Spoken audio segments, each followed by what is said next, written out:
শিক্ষা সংক্রান্ত গুরুত্বপূর্ণ আপডেটগুলো পেতে হলে অবশ্যই শুভেন্দু ই একাডেমি চ্যানেলটি সাবস্ক্রাইব করুন।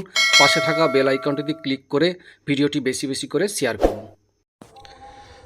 নমস্কার, আপনি দেখছেন শুভেন্দু একাডেমিক ইউটিউব চ্যানেল। খুবই গুরুত্বপূর্ণ একটা আপডেট। 1,30,000 শিক্ষকের নথি জমা। কেন এই নির্দেশ?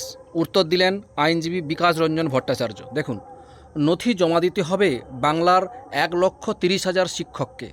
পশ্চিমবঙ্গ শিক্ষা দপ্তরের নোটিশ ঘিরে জোর শোরগোল পড়ে গিয়েছে শিক্ষা মহলে। শিক্ষক নিয়োগ দুর্নীতি সংক্রান্ত একগুচ্ছ মামলা আদালতে বিচারাধীন। এরই মধ্যে রাজ্যের শিক্ষকদের জন্য বড় নির্দেশিকা দেওয়া হলো শিক্ষা দপ্তরের তরফে। এই নিয়ে তীব্র প্রতিক্রিয়া জানালেন বাম নেতা তথা আইনজীবী বিকাশ ভট্টাচার্য। তিনি বলেন, এটা আসলে এক অবাস্তব কথা। আদালতের নির্দেশের মূল মর্মতাটা বুঝতে হবে তো।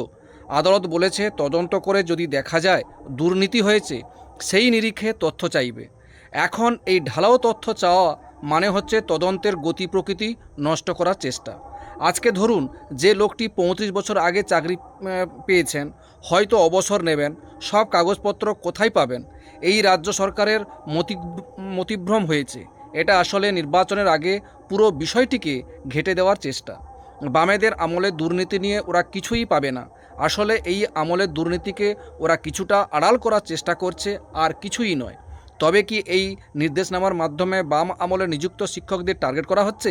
এই উত্তরে বিকাশবাবু বলেন, এটা আসলে নির্বাচনের আগে পুরো বিষয়টিকে ঘেঁটে দেওয়ার চেষ্টা। বামেদের আমলে দুর্নীতি নিয়ে ওরা কিছুই পাবে না। আসলে এই আমলে দুর্নীতিকে ওরা কিছুটা আড়াল করার চেষ্টা করছে, আর কিছুই নয়। এই আমলে দুর্নীতিকে আড়াল করার জন্য এটা রাজ্য সরকারের একটা বাহানা। পুরো তদন্ত ঘেঁটে দেওয়ার পরিকল্পনা করা হয়েছে। প্রসঙ্গত উল্লেখ্য, প্রাথমিক শিক্ষক বাদে এবার বাংলার সব শিক্ষককে নথি জমা করতে হবে। কলকাতা হাইকোর্টের বিচারপতি বিশ্বজিৎ বসুর নিয়োগ সংক্রান্ত একটি মামলায় দেওয়া নির্দেশের ভিত্তিতেই এই নির্দেশিকা দিয়েছে রাজ্য। এক্ষেত্রে প্রায় 1,30,000-এর বেশি শিক্ষককে জমা দিতে হবে নথি। 27 মে পর্যন্ত সময় দেওয়া হয়েছে শিক্ষক শিক্ষিকাদের। তার মধ্যে নির্দিষ্ট জায়গায় হার্ড কপি জমা দিতে হবে।